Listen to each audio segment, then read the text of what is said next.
Pharmaco vigilance అనే చెప్పేసరికి మాకు అంటే క్లాస్ రూమ్ అంతా విడిచిపెట్టి దాదాపుగా 24 years అయింది. సో ఇప్పుడు మళ్ళీ క్లాస్ రూమ్ అనేది చూసేసరికి కొత్తగా అనిపించింది. 4 days లైవ్ ప్రోగ్రామ్ అసలు చెప్పడానికి ఏముంటది, చాలా బోరింగ్ గా ఉంటుందేమో, చెప్పకుండా వదిలిపెడతారేమో అనుకున్నాను. కానీ చాలా ఇంట్రెస్టింగ్, గుడ్ లెర్నింగ్ ప్లాట్ఫామ్ ఇది. ఎస్పెషల్లీ వర్కింగ్ ఇవన్నీ పక్కన పెడితే చాలా ఎక్కువ స్కోప్ ఉన్నది నేర్చుకోవడానికి. ప్రత్యేకించి మరి సాయి రాజేష్ సార్ గురించి మాట్లాడకుండా ఉండలేము ఈ ప్రోగ్రామ్ చెప్పిన తర్వాత. మరి ఈ వీడియో అప్లోడ్ చేయడం అది ఎంతవరకు అబ్జెక్షనబుల్ కాదు నాకు తెలియదు. కానీ ఇప్పుడు ఫైనల్ గా తెలుసుకోవడానికి ఫార్మకో విజిలెన్స్ అంటే సాయి రాజేష్ గారు గుర్తొస్తున్నారు నాకైతే. ప్రతి విషయం, ప్రతి ఆస్పెక్ట్ అంటే ఆయన చదివిన సబ్జెక్ట్ కెమిస్ట్రీ కావచ్చు, కానీ దాంట్లో కాలజీ ఇన్కార్పొరేట్ అయినది, దాని తాలూకు బ్యాక్గ్రౌండ్ హిస్టరీ ఆరిజిన్ నుంచి కూడా చెప్పుకుంటూ వచ్చి మళ్ళీ ఇంకా నేర్చుకునే స్కోప్ ఉంటే ఎంత బాగున్నాం.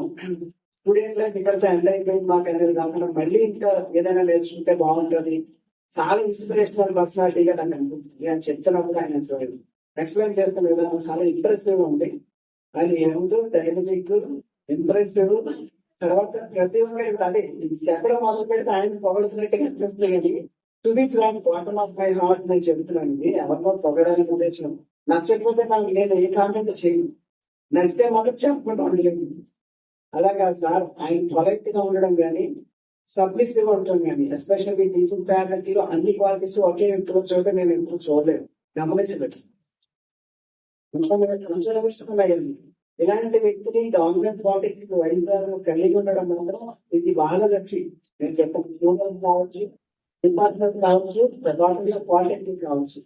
మేము మా కొలీగ్స్ తో కూడా నేను డిస్కస్ చేసుకున్నాను. ఇలాంటిది ఒక టీచింగ్ ఫ్యాకల్టీ చేతిలో మేము పడి ఉంటే మేము ఎక్కడో ఉండేటోమేమో అనిపించింది. చాలా తక్కువ మనకు నేర్పించిన వాళ్ళ టీచర్స్ ఏంటంటే ఇది చెప్పేసిన వదిలిపోయింది, మిగతా వాళ్ళు నేర్చుకుంటారు అన్నట్టుగా వదిలేస్తారు తప్ప ఈ పారాసింపాథీ కానీ సింపాథీ కానీ ఎంత ఈజీగా లెర్నింగ్, ఎంత ఈజీగా నేర్చుకోవచ్చు ఇది అనిపించింది నాకు. వింటుంటే ఎంత ఈజీగా నేర్చుకునే విషయాలు చాలా కాంప్లికేటెడ్ చేసి వాళ్ళకి వచ్చి తక్కువ, రాని తక్కువ. నిజంగా ఏపీపీఎస్ ద రైట్ పర్సన్ ని రిక్రూట్ చేస్తుందని మాత్రం నేను గర్వంగా చెప్పగలుగుతాను ఈ విషయాన్ని. ఇద్దరు ఉంటే ఓన్లీ పాలిటెక్నిక్ మాత్రమే ఆయన ఉపయోగపడతారు. కానీ ఎలాంటి వాళ్ళు నిజంగానే గవర్నమెంట్ కానీ గవర్నమెంట్ ఆర్గనైజేషన్స్ కానీ ఆపర్చునిటీ వచ్చినప్పుడు ఇది గుర్తించి ఇంకా పై పొజిషన్ వస్తే మన ఫార్మసీ ప్రొఫెషన్ కి చాలా యూస్ఫుల్ గా ఉంటారనిపిస్తుంది నాకైతే. ఇక వీళ్ళు ఖచ్చితంగా ఆయన సర్వీసెస్ ని ఏ పాయింట్ ఆఫ్ వ్యూ, ఏ ఆస్పెక్ట్ లో యూటిలైజ్ చేసుకుంటే టోటల్ గా ఫార్మసీ చదవద్దు, చదివితే వేస్ట్, అందువల్ల ప్రతి ఒక్కటి కూడా మళ్ళీ లైఫ్ వస్తుంది ఫార్మసీ. నేను కూడా ఎందుకమ్మా ఈ మెడిసిన్ చదవబోయి అనుకోకుండా ప్రమాదవశాత్తు పడటానికి ఇందులో ఫార్మసీలోకి అలా చేయకండి, మళ్ళీ ఇంకా లాంగ్ టర్మ్ తీసుకోవడానికి చెప్పండి. ఇప్పుడు ఈ ప్లాట్ఫామ్ లో మీరు నేర్చుకున్న తర్వాత డెఫినెట్ గా మీరు ఫార్మసీ చదవండి. దీనికి చాలా మంచి స్కోప్ ఉంది. మనకి లెర్నింగ్ ఆస్పెక్ట్ చాలా ఎక్కువగా కవరేజ్ ఉందని చెప్పినాను, గర్వంగా చెప్తాను బయటికి వెళ్ళిన తర్వాత. Thanks a lot for hearing.